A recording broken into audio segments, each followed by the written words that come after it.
ঘুম থেকে ওঠার পর থেকেই শুধু কাজ আর কাজ, কাজ ছাড়া আর কিছুই না।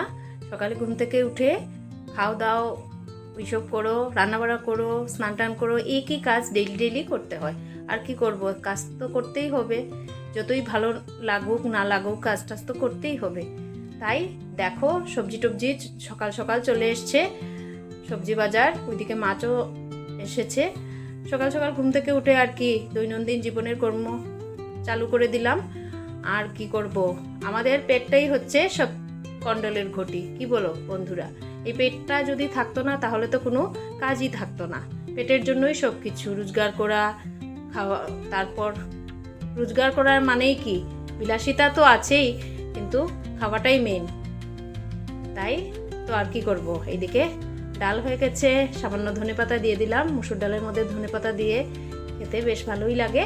আর সবাই কেমন আছো? আশা করছি ভালো আছো, আমিও ভালো আছি। আর ওইদিকে তো মাছও চলে এসছে, মাছটাও রান্না করে নিচ্ছি।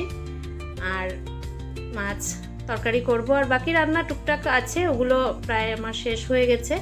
তাই একটা ছোট্ট ব্লগ তোমাদের কাছে নিয়ে চলে আসলাম। আর কি করব, আর ওইদিকে পুজো টুজোও শেষ, আজ বৃহস্পতিবার। এই দেখো পুজোও শেষ হয়ে গেছে সব কিছু। ওইদিকে বাসন টাসন ধোয়া হবে এখন, ওইগুলো আটিয়ে রাখা হয়েছে নিচে। আর রান্নাবাড়াও শেষ আমার, এখন রান্নাবাড়ার পরের কাজটাও সেরে নিচ্ছি। চলো সবাই ভালো থেকো, টাটা।